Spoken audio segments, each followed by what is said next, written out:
Okay, so let's move on to a couple of other things. First of all, I'd love to ask you, where did the book talk about aluminum? Because the book is inspired by that design. Thank you. I would like to, and in fact, the name was inspired by a friend here, Neil Jacobstein, and in fact, you were part of my inspiration for opening the book with the aluminum story, so thank you.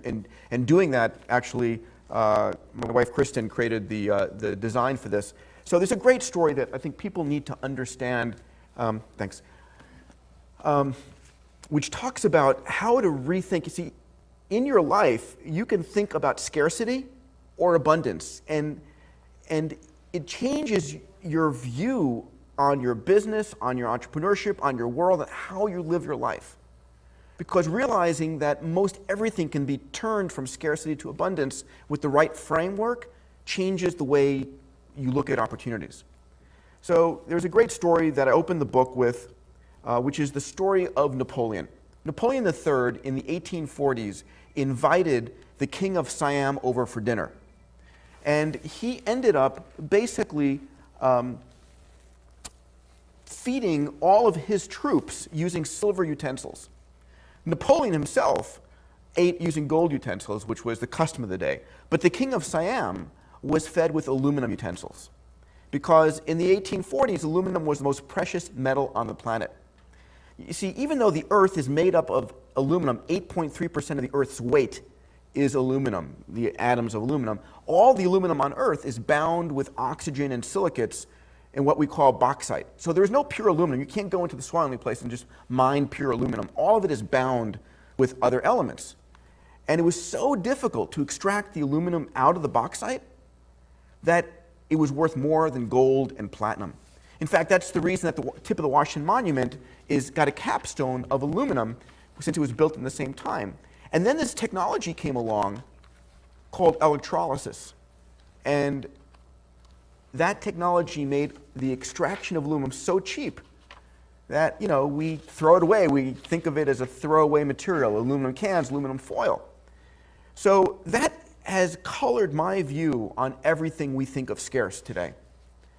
You know, the real opportunities for entrepreneurs, the next billionaires are going to be made, the next people who save much of the grand challenges on this planet. It's what we talk about here at Singularity University. It's what the companies that come out of SU, it's why executives from around the planet fly here to change their mindset about how do I, you know, in a world where things are scarce, you know, scarcity of great education, scarcity of great healthcare, scarcity of water, energy, whatever it might be, how do I flip it and think about how to make it abundant? Why do you think that is? Why do you think that we operate out of this scarcity model? You read that in the news, all you hear about is big issues, big problems. Why is it that this problem exists, or this perception exists? So, great question, and I have a whole chapter that Stephen and I wrote in this book on cognitive biases. See, the human brain, people don't realize and think about the fact that our minds, our brain, the way we think, evolved during a period of human existence, hundreds of millions of years ago, to think in a local and linear and scarce fashion. So we lived and evolved during scarcity. Food, whatever we wanted, was scarce. And unless you hoarded those things, you did not survive. So we actually think about and view things in a scarce way. We also grew up in a period of time where things were local and linear. Things were local in that the only things that affected you were in a day's walk. Things that happened on the other side of the planet 100,000 years ago, you never knew about it. Things were linear in that the life of your parents, your grandparents, you know, didn't change from generation to generation. But today we're living in a world that is abundant and global and exponential. And so you have to literally you have to change the way you view problems to see the opportunities. Let's take a couple of questions from Twitter.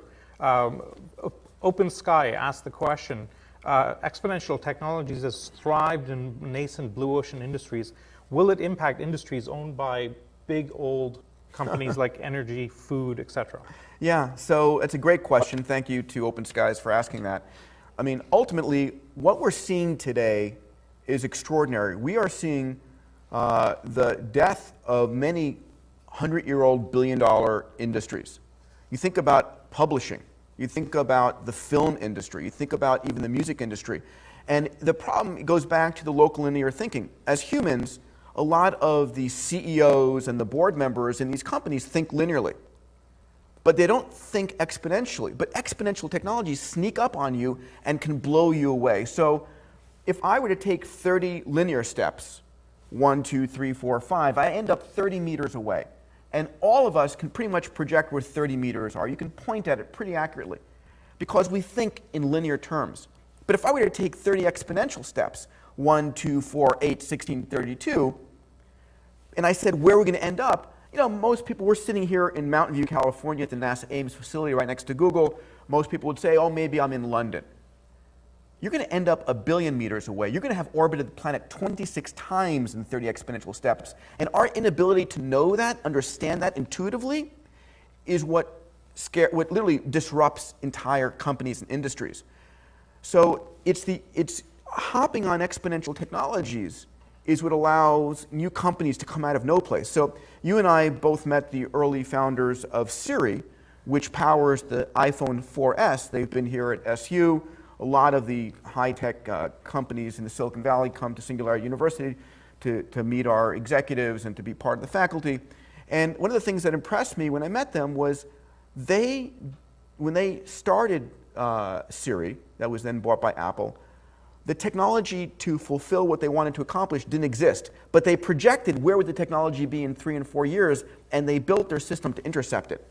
So that's what entrepreneurs can do. They're willing to take huge risks, willing to fail.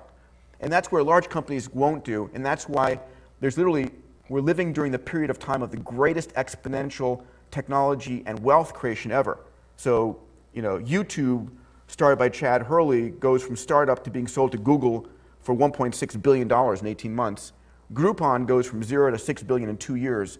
Yes, I think the old style companies are in big trouble. So what happens, Instagram just sold for $1 billion to Facebook with 12 people in the company. Extraordinary. In an age where we can create such value with such few people, what's the future of employment?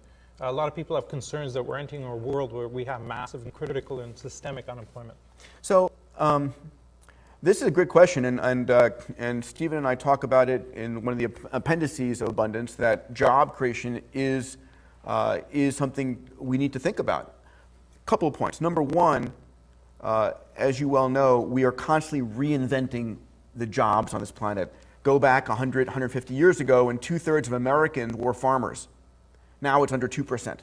So did we just destroy those jobs? No, we created new jobs, like, you know, clothing designer on Second Life, or website designers. It didn't exist. You couldn't even conceive of them. So what's going to be happening is we're going to be teaming with artificial intelligence as humans. We're going to be teaming with robotics, with other forms, and we're going to be creating new capabilities that we have.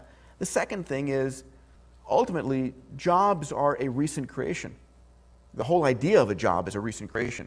Go back, you know, thousands or tens of thousands of years ago, and you lived your life and you survived. A lot of people get their value out of their job position and title. In the future, if your water, food, energy, education, healthcare, and so forth is provided for you, if it's so cheap, if these things go to zero, you're going to be spending your time not in a traditional job. You're going to be spending your time perhaps as an artist or an explorer or as a thinker or as a game player. So we're going to be reinventing a lot of society in the next 20 or 30 years, and people looking for new opportunities, for new entrepreneurial startups. I would be thinking about these things. Where people have more excess time, where will they spend it?